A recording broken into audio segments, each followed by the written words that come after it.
It all started with a blue mailbox. What seemed like a minor HOA dispute quickly spiraled into something much bigger, a scandal that would shake an entire neighborhood.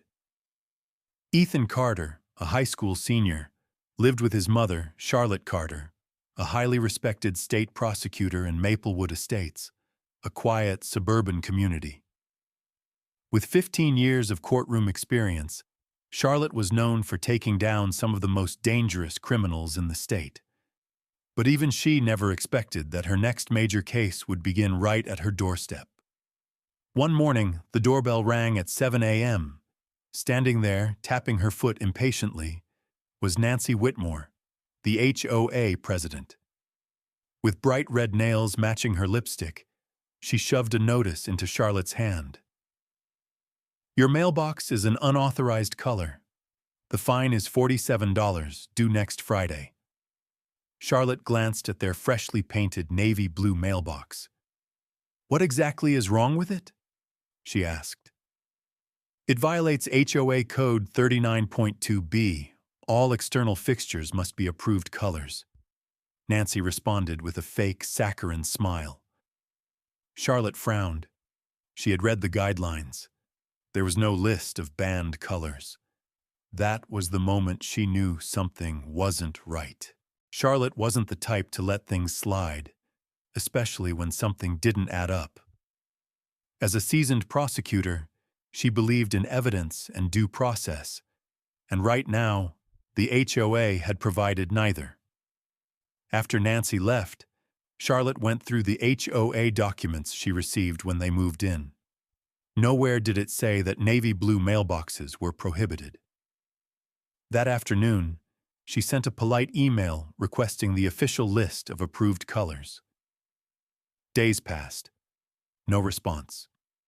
Then, on Wednesday, another notice appeared on their door. This time, the fine had jumped to $120 for failure to comply promptly. Charlotte called the HOA office, only to be transferred to voicemail 4 times. When someone finally answered, they gave her an infuriating response. "That information is only available at board meetings." "Okay, when is the next meeting?" Charlotte asked. "It was yesterday. The next one is in 2 months." Her jaw tightened. This wasn't just bureaucratic incompetence. This was deliberate obstruction. Then things escalated. That evening, their neighbor's teenage son accidentally threw a football into their yard, knocking over a garden gnome. Charlotte politely went to discuss it with his mother, Linda Holloway, another HOA favorite. "I didn't see anything," Linda said, before slamming the door in Charlotte's face. Minutes later, a sleek black SUV pulled up in front of their house. Out stepped Nancy Whitmore, flanked by 2 HOA board members, both wearing embroidered polo shirts. "Charlotte," Nancy called out, stepping onto the property uninvited, holding a clipboard like it was a weapon.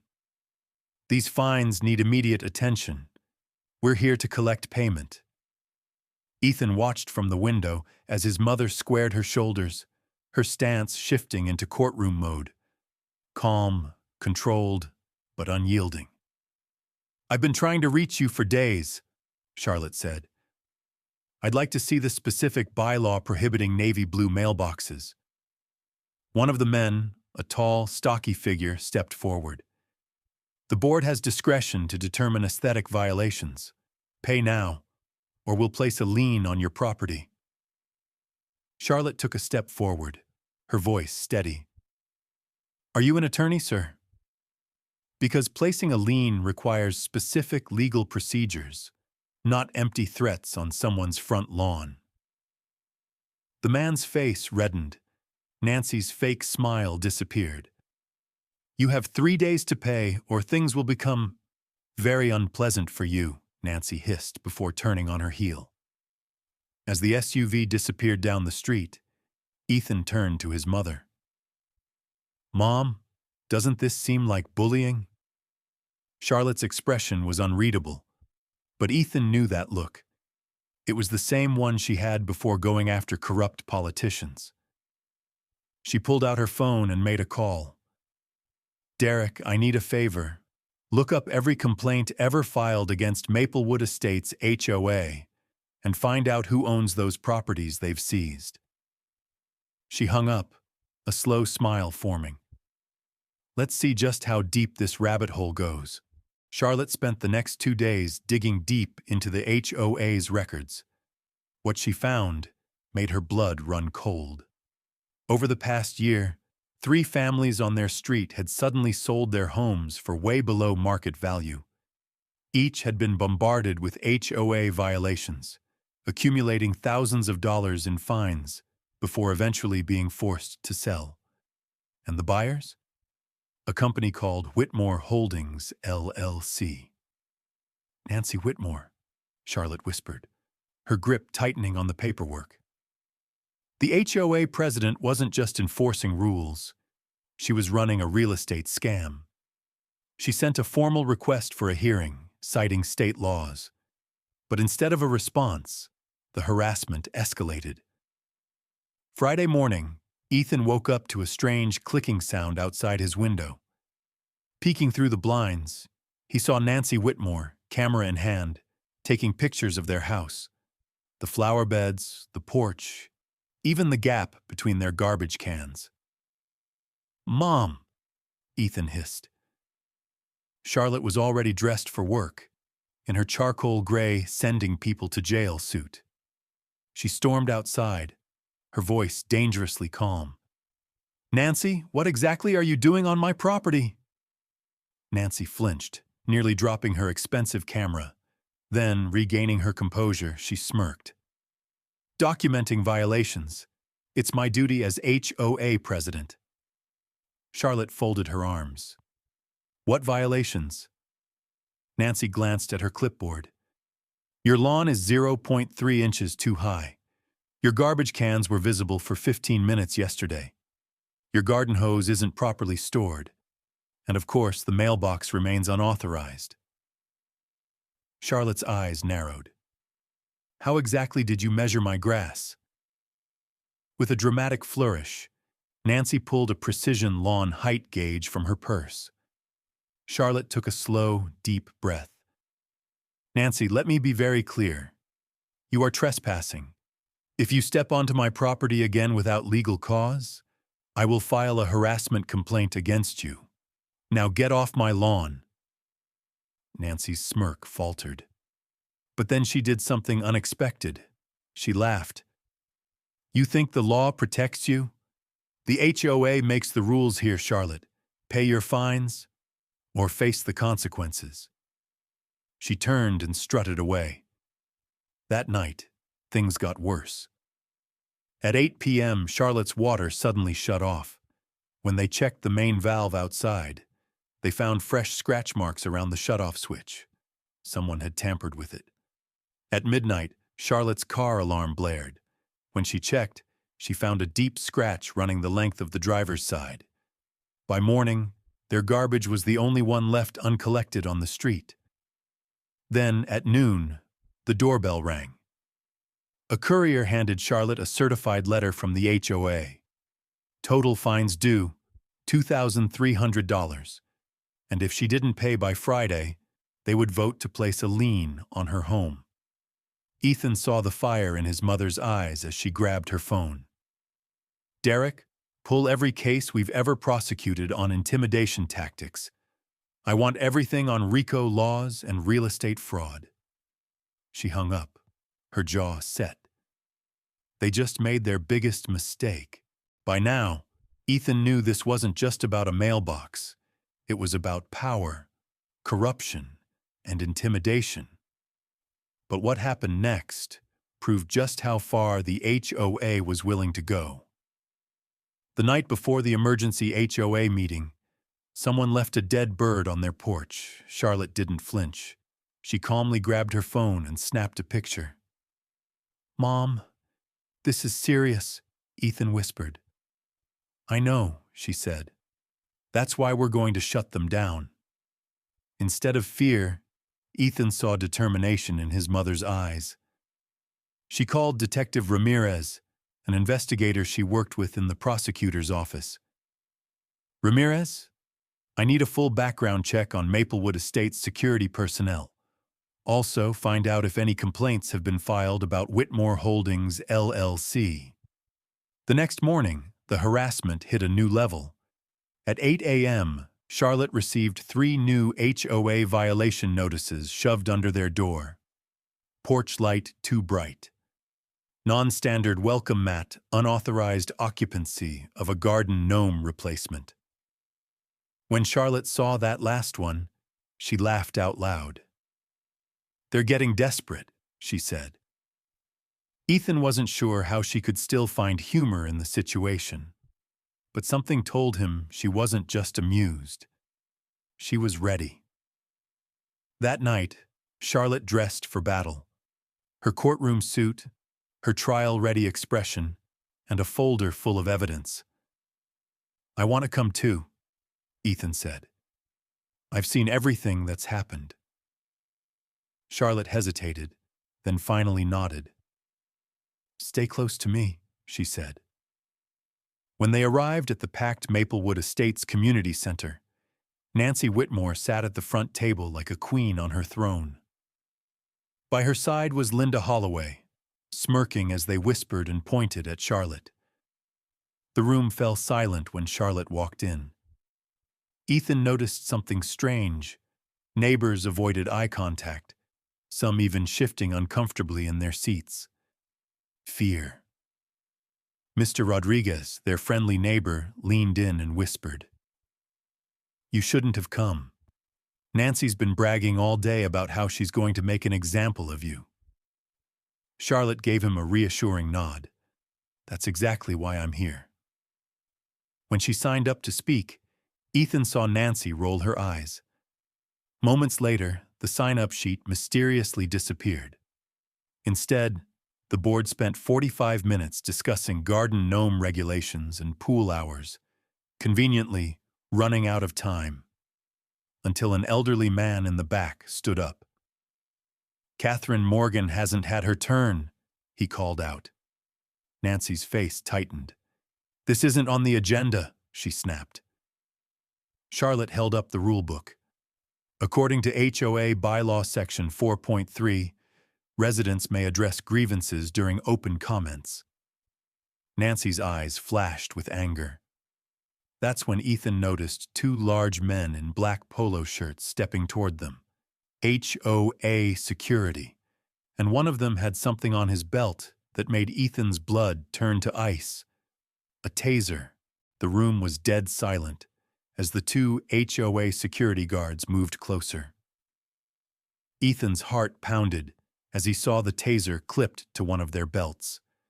Nancy stood up, glaring at Charlotte. "You're disrupting this meeting with baseless accusations," she snapped. "I'm calling security." The larger guard grabbed Charlotte's arm. "Miss Morgan, you need to leave now." Charlotte didn't resist. Instead, she locked eyes with the guard. "Take your hands off me," she said, her voice calm but firm. "I have the legal right to speak at this meeting." Phones immediately went up as neighbors began recording. Nancy's fake concern melted into rage. "Remove her immediately," she ordered. Then, it happened. The second guard pulled the taser from his belt. A sharp crackle of electricity filled the room. Before Ethan could even process what was happening, the taser fired, sending 2 metal prongs straight into Charlotte's chest. Her body seized violently, her eyes wide in shock as she collapsed to the floor. Ethan screamed, "Stop it! You're hurting her!" Gasps filled the room. "Call 911!" someone shouted. 3 neighbors rushed forward, pushing past the stunned guards. Nancy stayed seated, her expression stone cold. "Our security team is authorized to use reasonable force when homeowners become threatening," she said, her voice void of emotion. Ethan dropped to his knees beside his mother. Charlotte was breathing heavily, her face pale. Her hands shook violently as she struggled to move. Nancy's smug security guard chuckled. Should have paid your fines, lady. Ethan felt his stomach twist in rage. That's when Mr. Rodriguez, their neighbor, snapped. Are you insane? You just tasered a woman for talking. The entire room exploded in chaos. People shouted, some calling for police, others yelling at Nancy. The guards suddenly looked nervous as more neighbors stepped forward, recording everything.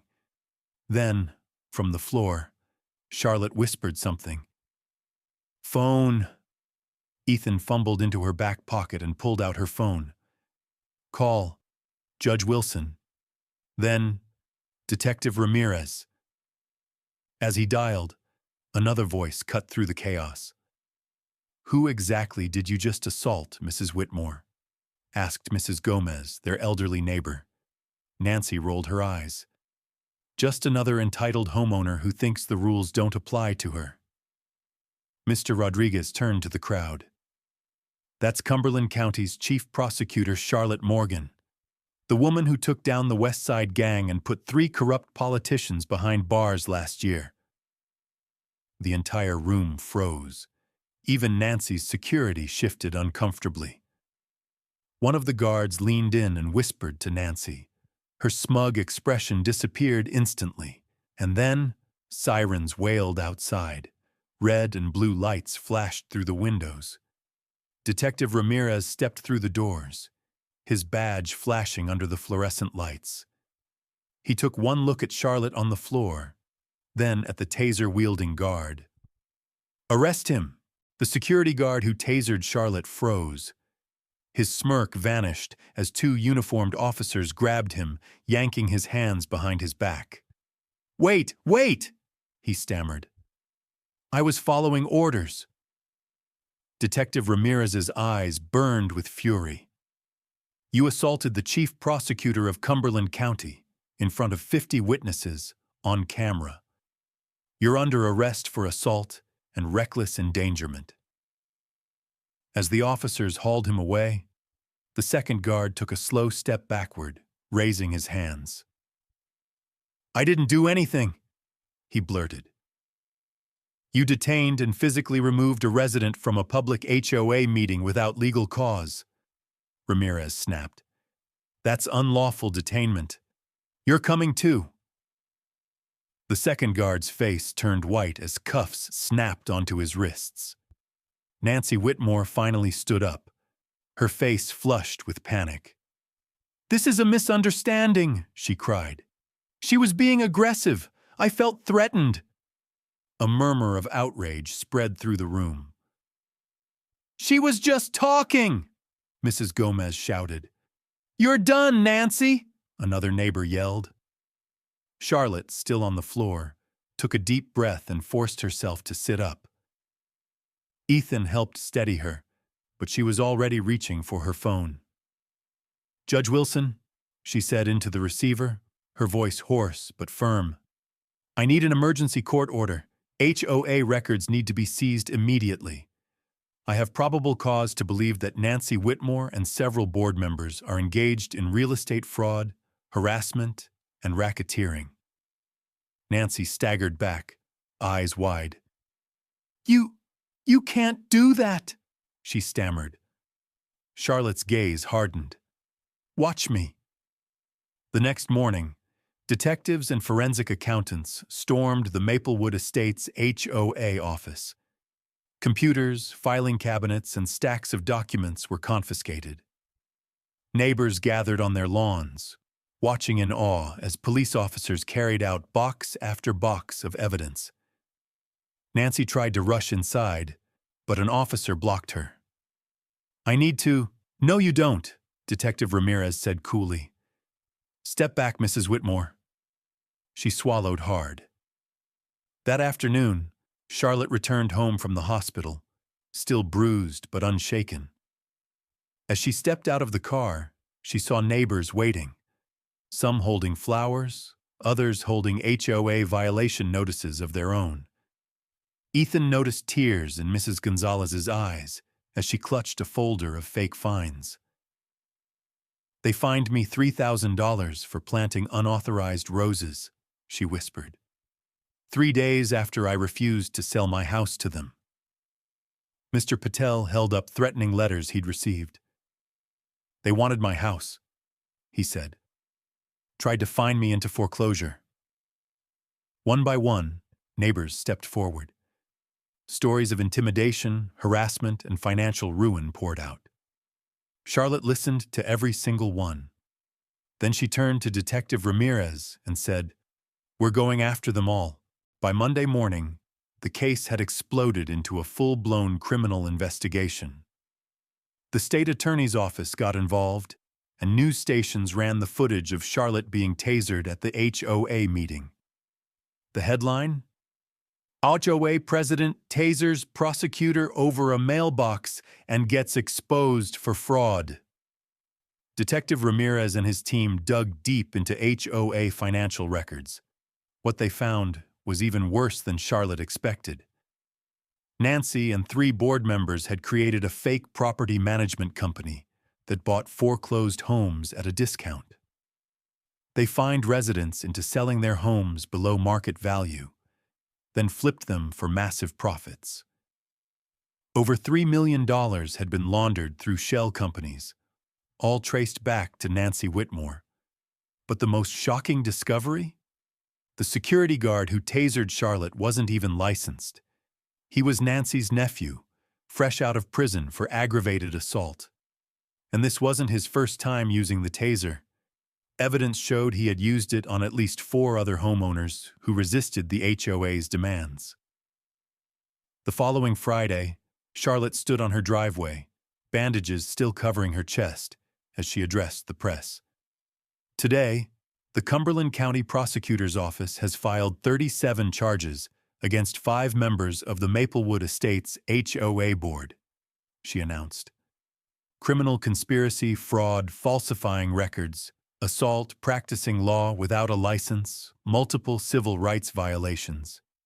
Just as she finished speaking, police cars rolled up to Nancy Whitmore's house. News cameras zoomed in as officers dragged Nancy out in handcuffs, her face twisted in rage. "You can't do this to me!" she shrieked. "I was protecting property values!" Charlotte watched silently, arms crossed, as her former tormentor was shoved into the back of a police car. The investigation also uncovered the role of their loud, obnoxious neighbor, Linda Holloway. Turns out Linda wasn't just a noisy party host. She was being paid $500 per homeowner she helped target. She too was arrested. 2 weeks later, a judge froze all HOA accounts and suspended the board. The court appointed a receiver to handle Maplewood Estates while the mess was cleaned up. And the first official act of the newly elected board? Mailboxes could now be any color homeowners wanted. That weekend, something amazing happened. Ethan stood on the front lawn, watching as dozens of neighbors came out with paintbrushes. One by one, mailboxes across Maplewood Estates were painted navy blue. Not because they had to, but because they wanted to. Inside, Charlotte hung up a new plaque in her office, a framed blue mailbox emblem with the 2 taser barbs removed from her chest. "Why keep something so awful?" Ethan asked.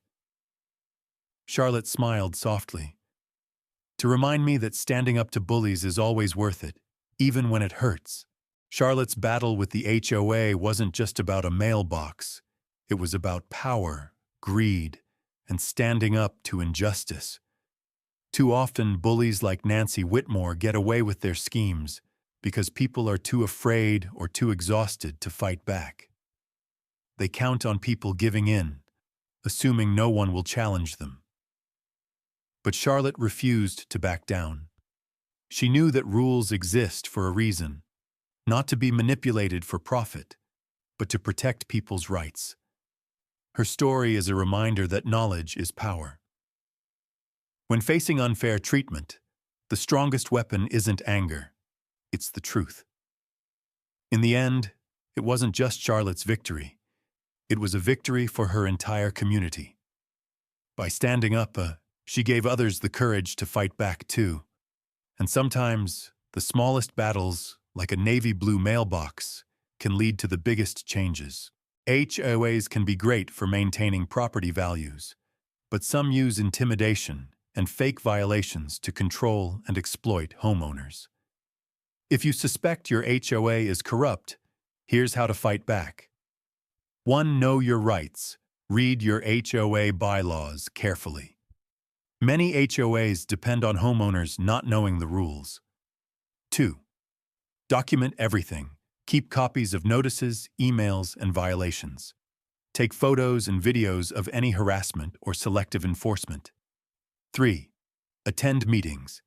Even if they make it difficult, show up, ask questions, and demand transparency. 4. Band together. Corrupt HOAs thrive on isolating homeowners. Talk to neighbors, compare fines, and file complaints as a group. 5. Seek legal help. If an HOA violates state law, you can take legal action. In some cases, RICO laws, used to fight organized crime, can even apply. HOAs exist to serve the community, not to control it. When faced with corruption, don't back down.